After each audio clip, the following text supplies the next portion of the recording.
Good afternoon, everyone. My name is Carrie Wood, and I'm the Senior Vice President for Community Bank of the Chesapeake. And it's been a pleasure to partner with the Nonprofit Institute over the years, and we've been partnering with them from the beginning because for those of you that are familiar with Community Bank, you know that we are very committed to our area. We are in the Tri-County area as well as in Fredericksburg.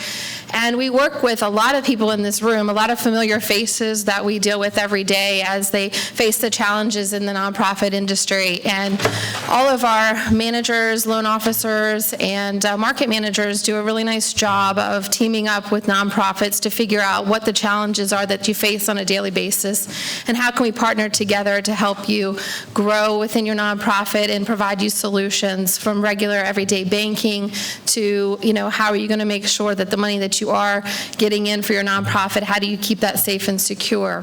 So we're located in the Tri-County area as well as in Fredericksburg, so please stop by and see us at any of our locations, and we'd be glad to sit down and talk with you. And we'll be outside here for a few more minutes if you'd like to come out and grab some information from us. But thank you for allowing us to partner with you, and I hope you've enjoyed the day today and got a lot of valuable information. So thank you. Hey, everybody. Happy Friday. So we at Rayleigh Watson O'Neill are just proud sponsors and supporters of the Nonprofit Institute. I think it's going on 5 years or so that we've participated with this event, and it's always been a great event. They do a great job. We work with a lot of nonprofits, so it goes hand in hand with what we do on a regular basis. We've headed up some educational programs with them, but specifically, we over the years have decided to target specific insurance carriers that really know about the type of work that you do, that cover the volunteers, that understand the directors and officers coverage that you need, and that type of thing, so that we've actually designed programs and resources to help you with that. So I see a lot of people that we know and clients in the room, so good to see you guys, and we're really just very proud to be part of this whole thing. Thank you. Good afternoon, everyone. My name is Shannon Bland. I'm a public service associate at the Waldorf West branch of Charles County Public Library. But I'm here representing all the systems of the Southern Maryland Library, so also St. Mary's County Library and Calvert Library. And we all are a part of the Foundation Center's Funding Information Network. So what that means is we all have plenty of resources, access to different databases to help you with your nonprofit work as far as grant researching, proposal writing. We also do classes in Charles County. Like I said, you can visit me at the Waldorf West branch. St. Mary's is the Lexington Park branch, and in Calvert is the Prince Frederick branch.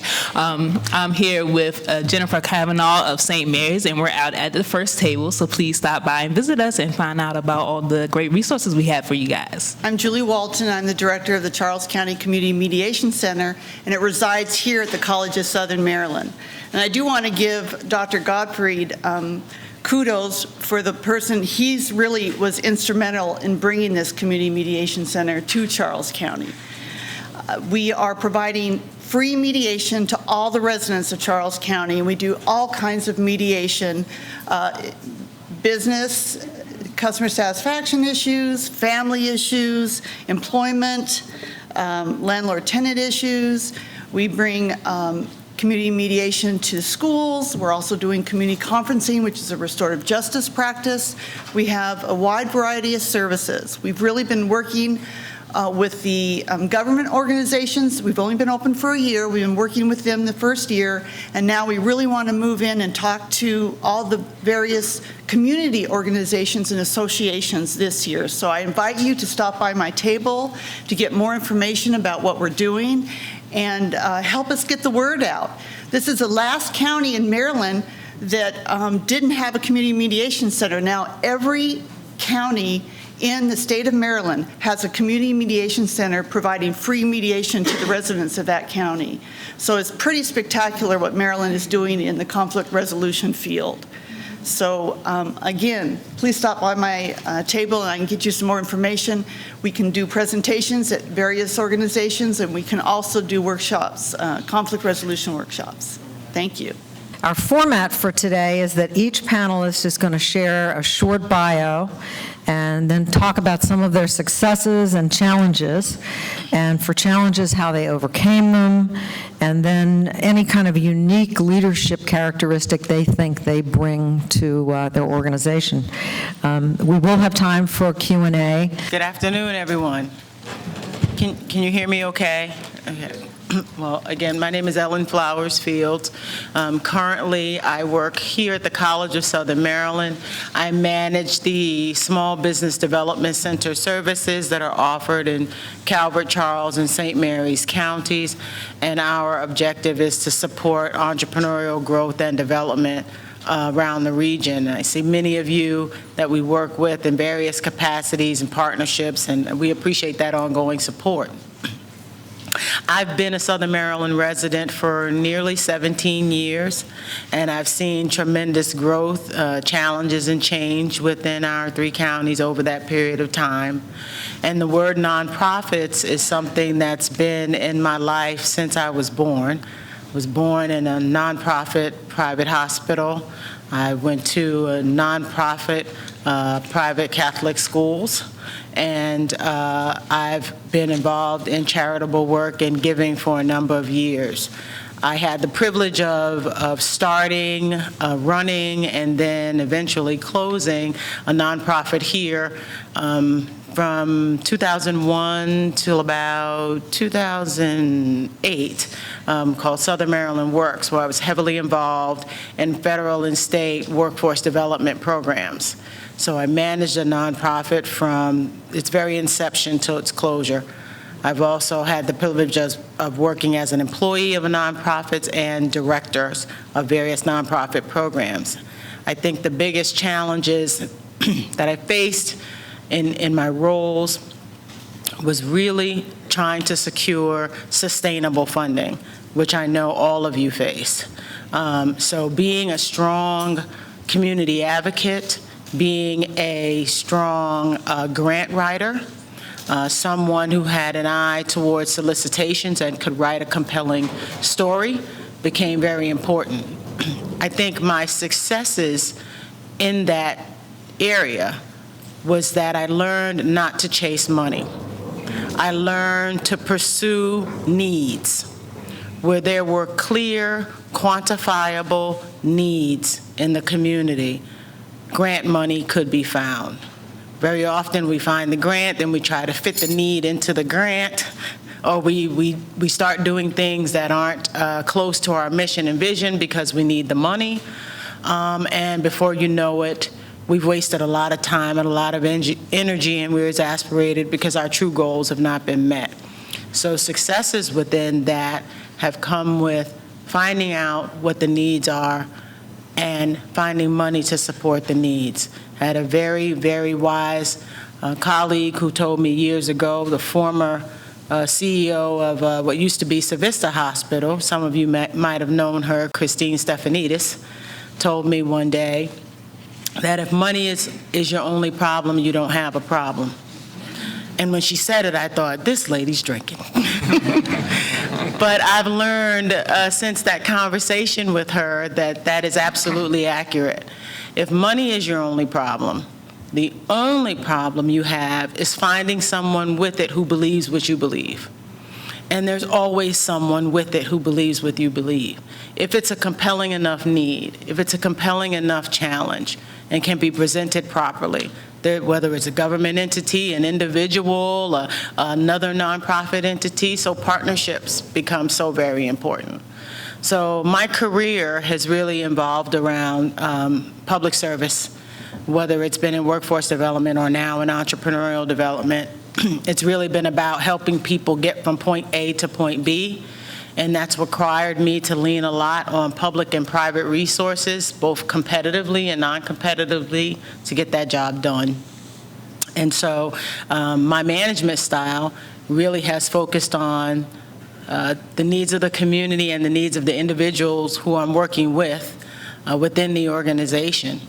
I think true leadership means you have a level of flexibility, a level of compassion, and a level of trust in people that you allow them to make mistakes, you allow them to take the lead, and you support them when they mess up, as long as it's not egregious. Right? I think that's what true leadership is, and I think that's how you build teams that'll go to the end of the world with you and for you, even when they haven't gotten a raise in 6 years.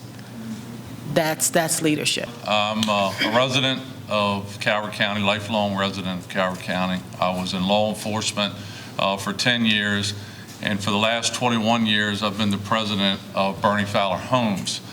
Our world hit a lot of shock and awe from 2008 to 2011, and it still hasn't rebounded all the way. And during that time, there was such a downturn in the real estate market that I found myself at a place where I just could not get out of this despair. I was laying off employees. I was going through a divorce. I was going through a daughter that had succumbed to addiction. And I was pretty much, I say, put in a place of timeout for about 3 years. And I really just had to kind of reinvent myself and come out of this storm, out of this darkness. We started Farming for Hunger in 2012, and that was to grow food for the hungry community, a different demographic that we really hadn't seen before, which was the working poor, individuals that were capable of working, but just lost their jobs and was in a struggle. So we partnered with Serenity Farms right here in Charles County, and we started growing some food.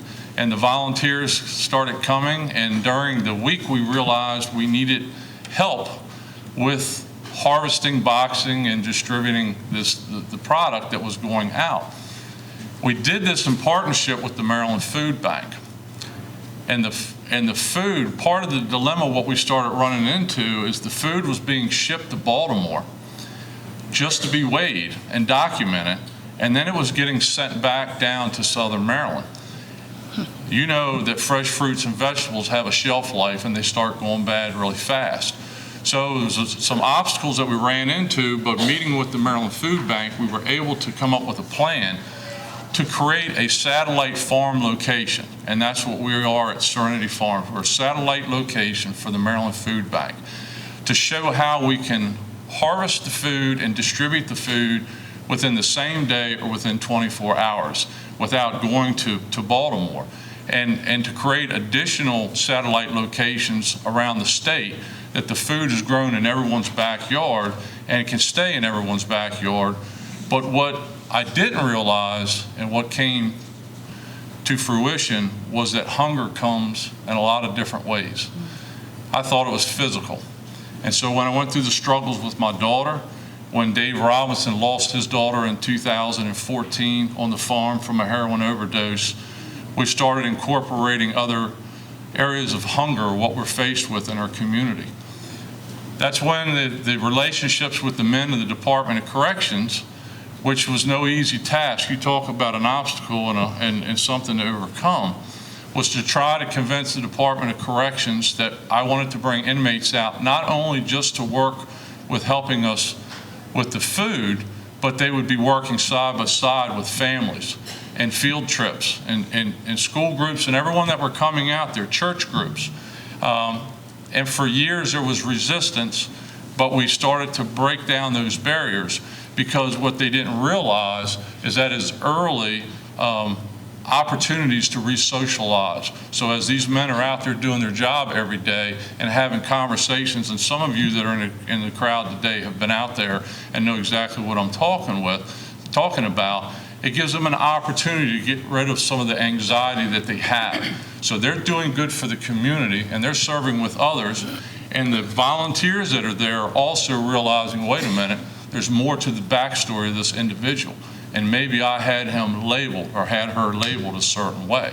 So it's grown from that point on, and every step of the way that we've done this program, we've hit hurdles when it comes to the incarcerated individuals. I'm proud to say that 90 felons from the Maryland Department of Corrections have been at the farm since 2013. One individual has a violation of probation, which is less than a 2% recidivism rate.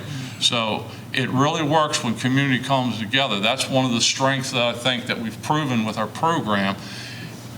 And these men now have an opportunity to speak to the groups when they come out. So when you come to an experience at the farm, you will help harvest, but you will also sit back in the building and listen to some of their life stories and what they've gone through. And we have a tagline that all are fed at the farm. Everyone, when you come there, you get fed in a different way. And it opens up everyone's eyes and understanding. Well, the volunteers become the future employers of these men.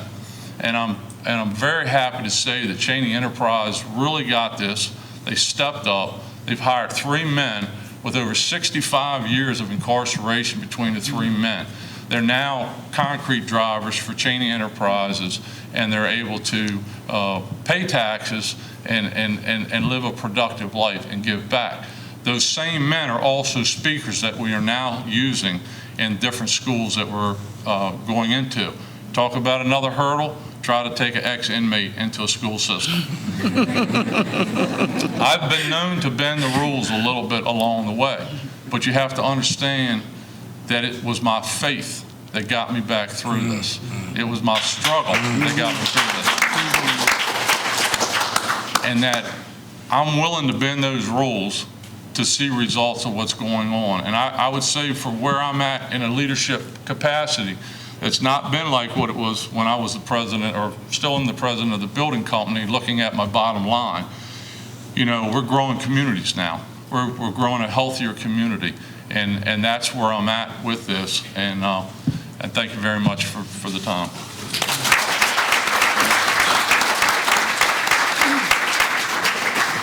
It's a hard act to follow. And I'm proud of the partnership that my organization has with this organization, because they're doing tremendous things for people who have often been left out of the dialogue. My name is Dr. Kathleen O'Brien, and I'm the CEO of Walden Sierra. We are a behavioral health agency serving Southern Maryland. I am a child of the 70s, which is when a lot of the current leadership of nonprofits started our careers, because we thought we could change the world. I still believe that we can. I started because I fell in love with a young guy that was an engineer at the Navy base, and so I left my comforts of more urban area and came to St. Mary's County. There was one traffic light at the time, and at the age of 22, there was this group of Vista volunteers that had been asked by the PTA at Riken High School to come and help with the potheads that were starting to be a concern. So the county government, they had petitioned them to do something about this. So they put a trailer in the woods, and they said, okay, you guys, you young people, take care of this problem, and then we're going to use the trailer for other purposes. Well, we failed at that mission, and as you know, that's led to us growing to be a very large organization, because as the substance use disorder problems have grown, and St. Mary's County and Southern Maryland has grown, so has our organization. What we started with was, in college, I had been a volunteer on our hotline, so we started a hotline, and we listened.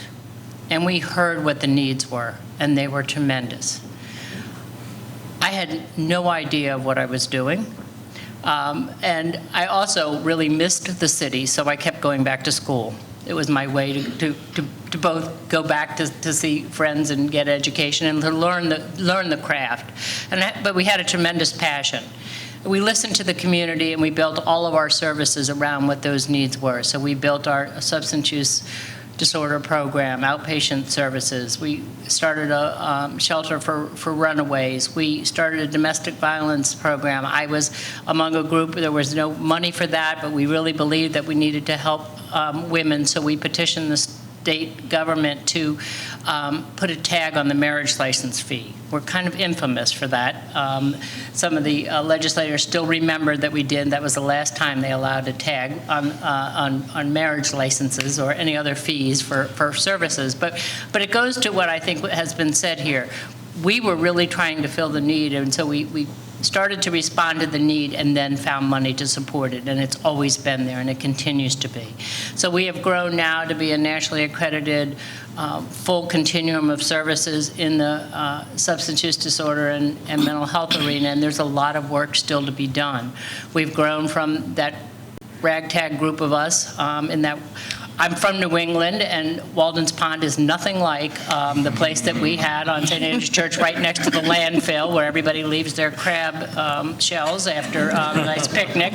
But we still try to think of it as a serene place where people are treated with dignity and have an opportunity. The stigma around this brain disease is tremendous, and we continue to fight for that. And I think that the kinds of experience that we're having with places like Serenity Farms really speak to the fact that it's high time that we really be seen as a brain disease, as a healthcare issue, not as a criminal justice issue. It's a healthcare issue that ends up with criminal justice implications because of the people showing evidence of their disease. So that's my latest thing that I've been on the kind of on a march to try to get that resolved for people to really understand and bring us into the fold of healthcare. I've had an opportunity over the years to be around some wonderful nonprofit leaders, and I attended a nonprofit institute at Harvard, and I learned that what I would like to see, and I hope that many of you could learn from the great mentor of nonprofit leadership, and that's Ernest Shackleton. Ernest Shackleton was an explorer at the turn of the century who took men on to go to explore the Antarctic, and their ship, the Endurance, was caught in an ice floe, and they stayed for 2 years on an ice floe. But through his leadership, they all survived. And he learned, really his lessons for that speak to what I think a nonprofit leader needs. It's to have supreme resiliency. You really have to have the ability to adapt and adjust to the changing times. And I know that in my own career that has happened numerous times, whereas things have changed as the community's grown, as the needs have expanded, as the funding has dried up, and the political winds have changed. We have to be able to adapt and adjust. A leader serves those under him. What I know is that we learn from those who come after us. They think they're learning from us, but often I'm learning from the employees and from the clients and from people in the community. So you really need to be a listener. Never waver from the commitment.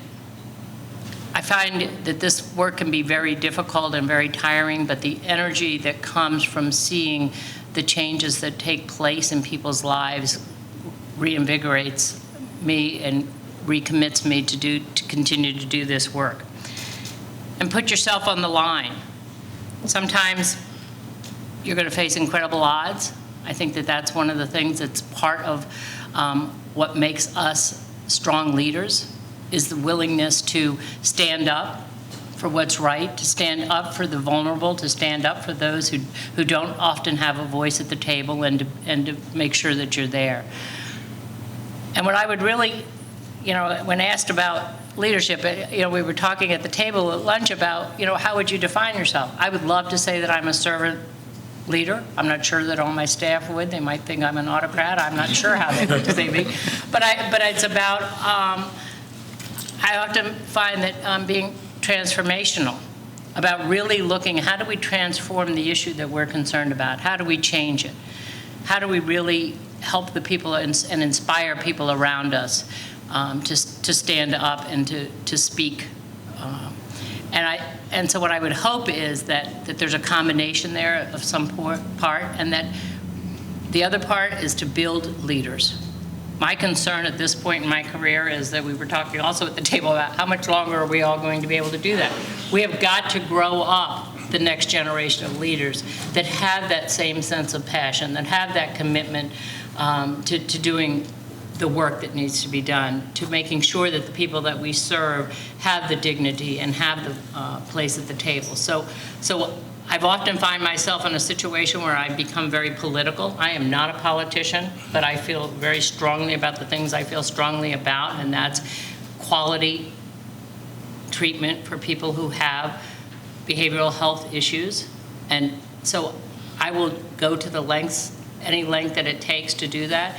And I think that's often what we're called on to do as leaders. It would be nice if we could kind of stay doing what we were trained to do as clinicians. But I find that most of my time is now spent in the halls of Annapolis and Washington trying to give voice to those who don't have it. And so I think that again, it goes to that adaptability and flexibility. And we're at a point, and here we are, we're thinking that we finally arrived.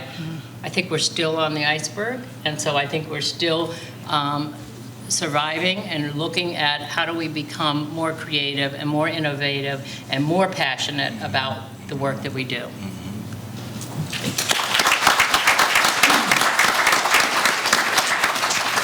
I would like to thank MPI for the honor, and I would like to thank you, and I would also at this time like to thank all our veterans and families that are in the audience. My name is Bill Buffington. I am a United States Navy veteran. Bios are something that I'm not good at. I don't pat myself on the back or do any of that. And I think I learned that from my grandfather. My grandfather's bio read, and I'll read this. My name is Leroy Dixon, and I am here and was born to do God's will. I would like at some point to use that as mine, but for today, I will let you know I'm the founder of V Connections Incorporated. We serve veterans and connect veterans and families to services from the federal level, state, and local level. In the community, we represent Charles, we represent St. Mary's and Calvert.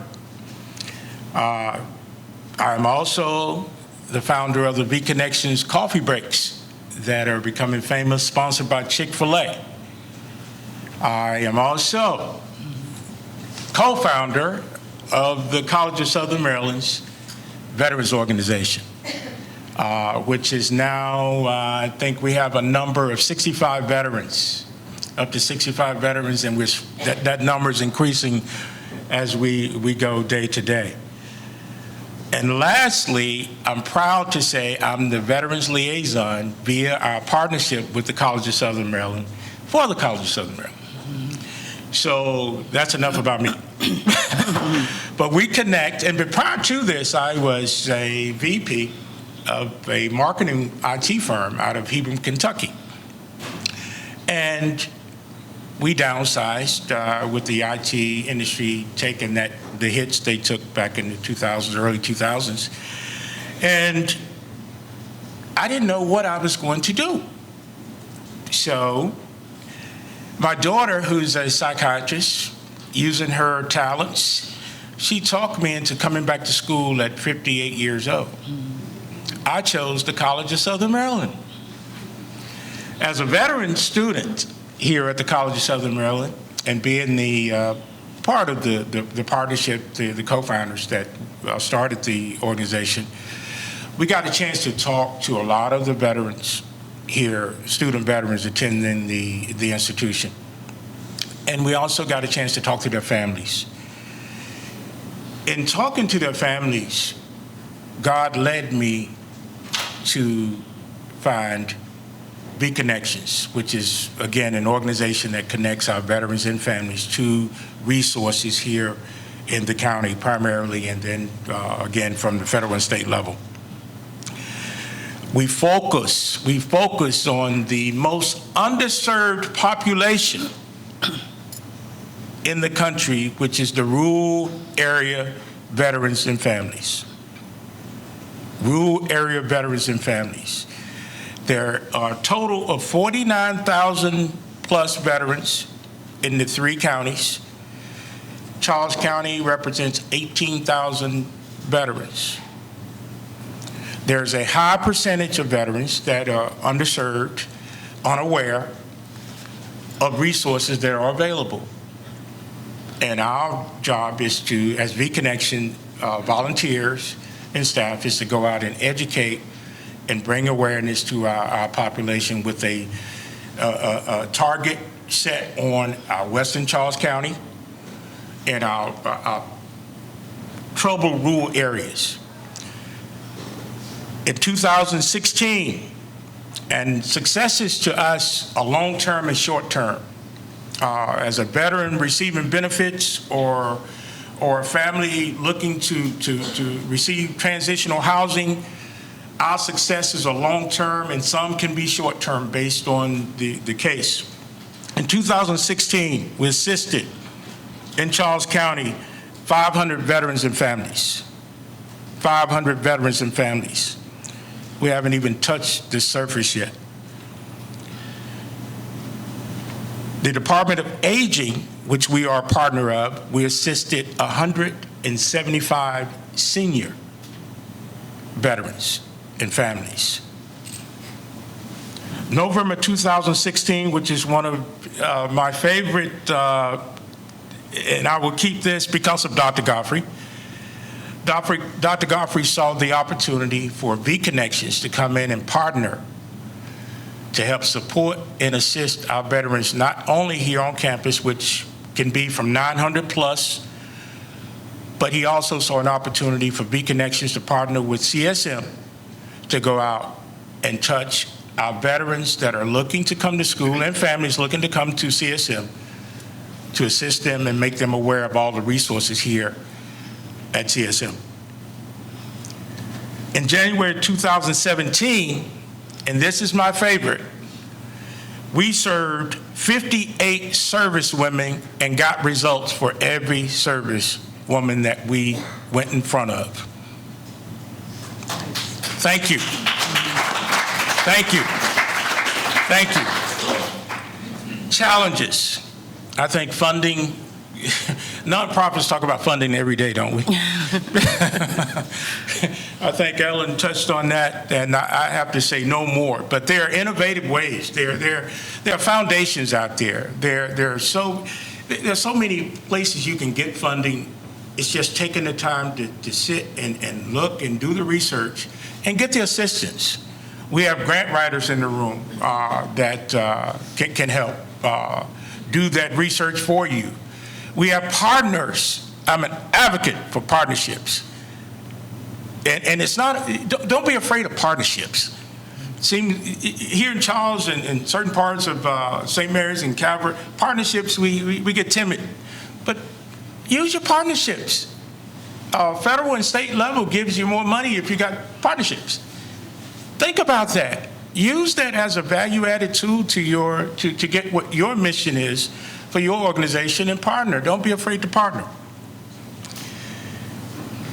Service women. I don't know if you've seen the ad in the paper, and I will put Maryland Independent on the map here. But we just recently did, for our Women's History Month, we did an event for our service women and our women, period.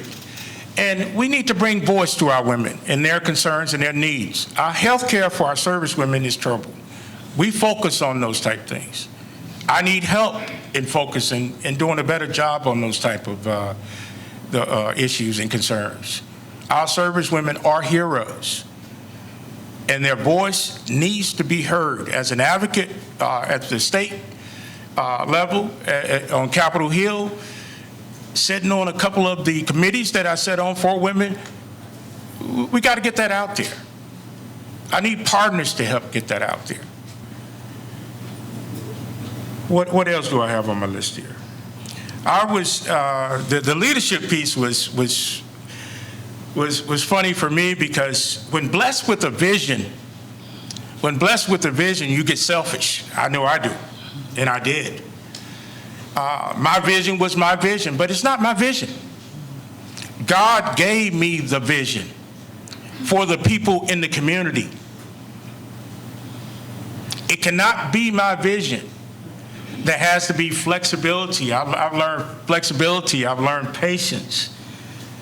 I've learned humility. I've learned to listen as a leader.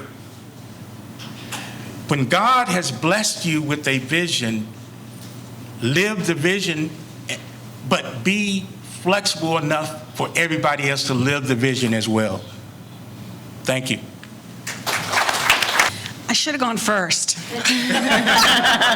I said that to Kathy over at the table. I'm like, well, I wonder how it's going to go. And she says, go first. Then there's no expectations. Because hearing these ladies and gentlemen go before me, what strikes me is the passion that they all have for what they've found their vision to be. So I'm Kathy Franzen. I am the director of Hospice of St. Mary's.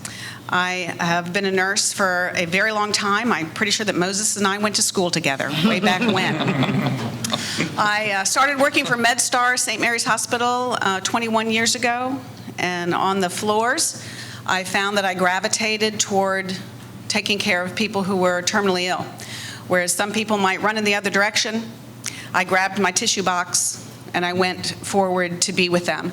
So even if there's nothing you can say, your presence can make a huge difference to a family in that moment where they're losing a loved one.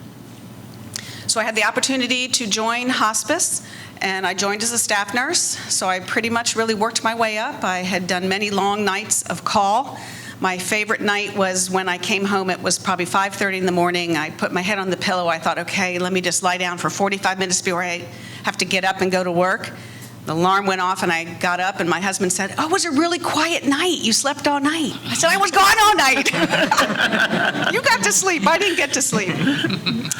But I found, the opportunity to become the director. And the director prior to me, Charlie Taylor, had the vision of a hospice house for our county. And she had the opportunity to go to Arizona, which is where she is now. So the vision came to me to execute. So I really feel that that's one of my greatest successes is getting our 6-bed residential hospice house built without a mortgage. So, when you think about thank you. When you think about what are your strengths and your weaknesses as a leader, I'm going to tell you right now, I'm a clinician. I take care of people. That's my strength. My weakness is in the ask. And probably everybody knows what I'm talking about. Ask for the check, ask for the money. Mm-hmm. You know what they tell you, if they can put 1 0 behind there, you can just ask them to put 2 or 3 more. Mm-hmm. Well, you know what? That is not my forte. But who you need to surround yourself with on your boards or your foundations are those people that can do that. So my strength is being able to talk about my passion, which is caring for terminally ill people. And I let the board and the other people do the asking for that. So in talking about resiliency, that struck me also, because for those of us that are under regulatory, CMS, Dr. O'Brien is, I know, I call it the CMS squeeze. Center for Medicaid and Medicare Services, who our primary reimbursement comes from, continues to try to find ways to take your money away from you. So now it's all about quality and quality benchmarks that we have to meet. And fortunately, Hospice of St. Mary's, although a very small little hospice, is doing quite well in that. We are benchmarked against hospices of similar size throughout the nation, and we find ourselves continually in the top quartile of quality indicators in that respect. And I like to say, what doesn't kill you tends to make you stronger. So in the first year that the hospice house was open, we had a huge snowstorm. It was like over 1 foot of snow. Well, I hadn't thought about who's going to plow and get the staff, in and out. We had a patient, unfortunately, that died, and the funeral home couldn't come. So as a new leader, I was faced with all of these things popping up all the time. I feel like sometimes it's like the game of whack-a-mole. You're just kind of, putting out fires. And you might go to work with your list of things that have to get done, and at the end of the day, you're like, okay, well, I kind of didn't get anything, and my list just flows over, to the next day. Challenges, as everyone has said, obviously is money. Hospice is lucky. I really do feel we're very lucky. We touch families at a very intimate time. One part of the human experience that we all meet is losing a loved one. And the staff that does this work are extraordinary. And when you hire people you can't tell them what it's going to be like. They just have to find out what it's going to be like. And for the most part, everybody really sticks with it. We have a staff of about 43, very interdisciplinary, bereavement counselors, social workers, chaplains, physicians, nurses, aides, and the med techs up in the house. And we all work well together in our singular mission, which is to figure out what your family and your patient needs, and then figure out how to get it to them. And in that respect, those families then are very grateful. And in the fundraising world, really, 60% of our money, comes from unsolicited, and that's from our families. And I feel very blessed in that respect. The rest, the 40% is, from events and actually going out there and doing active fundraising. As with all hospice care, for our hospice, no one is ever turned away for lack of ability to pay. Now, with accountable care, most everybody has insurance now, but this past year we have had a couple people that were not insured, so they are self-pay, which means their care is not reimbursable. And we've had an undocumented, and so of course she did not have insurance, so she was free also. But where we tend to lose the most money is in my pride and joy, that wonderful hospice house. The room and board charge is $200 a night, but we offer a very generous sliding fee scale. And if a family goes through a financial workup, they can be somewhere on that sliding fee scale and maybe paying nothing. So in calendar year 16, we gave $150,000 in free and reduced care just in the hospice house. And that's a lot of money. But far be it from me that if somebody needs to be there, they are going to be there. And we are going to make it happen for that family. And it's not about whether their care is very expensive, whether they have TPN going or other expensive IVs, that kind of thing. We just make sure they are where they need to be, and the families are very, very thankful for that. As a leader, you try to hire the best people, and anybody that's done interviews, you really only see what you see on an interview. And, I certainly have made some mistakes, just made one a while back. She lasted 3 weeks, and it wasn't working. I had to let her go. But you have to have the resilience to know that you'll find the right people to help you to do that, to do the work for you. I find that if you are the type of leader that anyone can come to you with anything, the real open door policy, which means you're probably not going to get a whole lot of your own work done because they're in your office all the time. But you know what? Sometimes they have great ideas, and that's also what you need to do, is to need to listen to what they are saying. So I had a problem with overtime in the clinical office. I had to fix it. So I went to the girls that were doing the work, the women that were doing the work, and said, this is my problem. Figure out how to fix it for me. And darn if they didn't come up with a great idea about very creative scheduling to make sure that the hours were covered and the overtime went down. So let your frontline staff come up with the answers to your problems.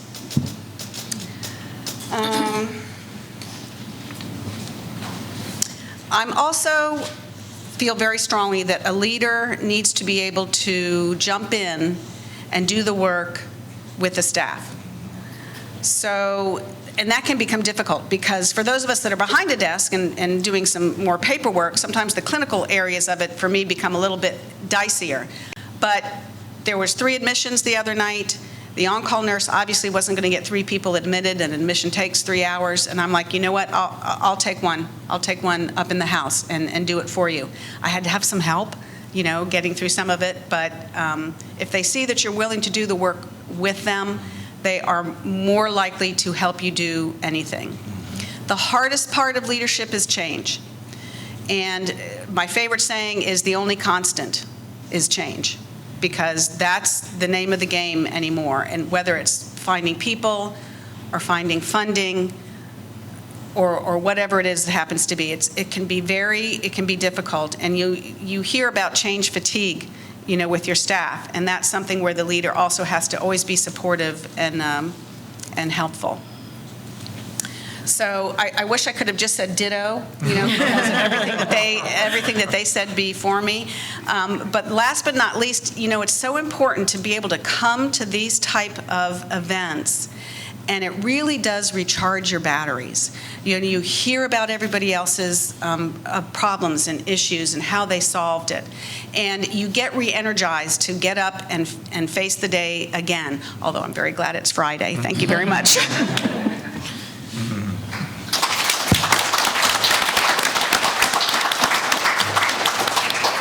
Thank you to all of our panelists. When you're planning a conference, you never really know how it's going to turn out. And you have exceeded my expectations. And Kathy, you may have been the last to present, but you were great, so thank you. I would like to entertain questions. If you could stand and tell me your question, I'm going to repeat the question so that our videographer can hear it. Any questions at all? So, Linda. Okay, what's your favorite mistake and how did you solve it? Linda asked, what is your favorite mistake and how did you solve it? Kathy. I've got several. But I'll start with the fact that I had a very involved board of directors. Very involved. We were up to our elbows in alligators, and our board chair, who was wonderful but a founding member of the board, said, "Did you realize that your baseboards are full of dust?" I didn't even know we had baseboards, to be honest. But it really kind of, to me, said, and then she said, you know, if you're going to be successful, you need to dress for success. And she took me to a event down at St. Mary's College where they were selling clothing, and then she had me try things on, and she and a few other ladies decided what I should be wearing. And at that point, I said, there's got to be another way to have a board that does something that's going to be helpful to our mission. And so I really spent time kind of saying, you know, they were so well-intended but misguided that I was trying to figure how do I get out of this situation? So I went to a class on the Carver method of governance.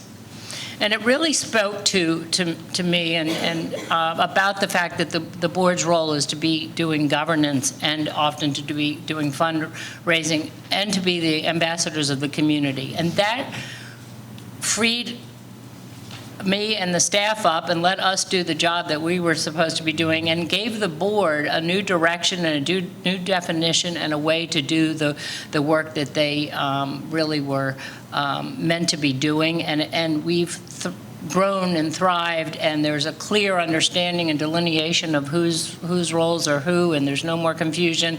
And I guarantee you, if you went in, you'd probably find dust on the baseboards, because I still don't pay too much attention to that. Thank you. I think my mistake was the elevator pitch. My vision is so broad that I tend to hold people up for hours. I mean, I follow them to the car, pitching what I believe to be big connections. And I truly suggest coming up with a 5-minute pitch that culminates in value and what you're trying to accomplish. And don't follow people to the car, because Sheriff Barry is not too happy with me doing that. But that was my mistake. I think my biggest mistake, I mentioned several things earlier, but I failed to mention that I've also served on a number of nonprofit boards. I currently am the chairperson for the Community Foundation of Southern Maryland. But for 6 years, I served as the chair of a nonprofit organization in Prince George's County called Bethel House, which is part of a faith-based organization. And the mistake that I made there was staying in that role too long. You know, we've all been a part of an organization. You may have even been a leader of an organization where no one else was stepping up to the plate. So you, by default, stayed and did what you felt needed to be done because no one else was there. And very often I've learned that what happens is there's usually someone who has a little inkling that they might want to do it, but maybe intimidated that they can't do it the same way you're doing it, so you're in the way. I stayed, and then it suddenly hit me. I felt like we weren't going anywhere. And I said the only constant was me. Everybody else had changed. So I said, it's time for me to step down and let new vision and new leaders come into place. And lo and behold, things do move when you get out of the way. New leaders came, and that organization is doing well, and I continue to support them in ways that I can. So sometimes we have to know when to get out of the way. Anybody else? So, has anybody read the book Know What You Don't Know?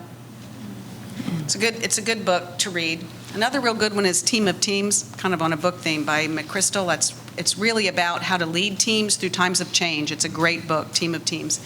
Anyway, back in my younger days, newer director, a bit bullheaded, and at the time thought that I guess I was rather puffed up in my successes, and made a decision about a patient and a family that really went wrong, went a bit south. And in our world, you really only get one try. There are no do-overs in hospice. You have to shoot to try to make sure that this person has a good death and that family feels supported. And it didn't happen because of a decision I made. And later, as we were debriefing about it, the staff, one brave soul, was like, Kathy, I just have to remind you that that's how you wanted it to go. And what I learned from that and from this book, Know What You Don't Know, is that you need to empower your staff to stand up to you if you are, in fact, maybe not making the best decision. So again, it's about trust in your team. I would just say that not micromanaging your volunteer staff or your staff, for me personally, because this was so near and dear and a vision for me, that it was hard initially to start turning it over, because it wasn't like any other business that I had run before. This was just so important that the message was coming across loud and clear to everyone, and what our mission was and what we were trying to do. But I have to remind myself that when I got there, it was a time of brokenness in my own life and mistakes that I had made. So it's okay, even for the staff and anyone that's participating with us, to make their own mistakes. We all learn from that, and not to judge on that. And there's a reason that it happened. We talk about it. We keep moving forward.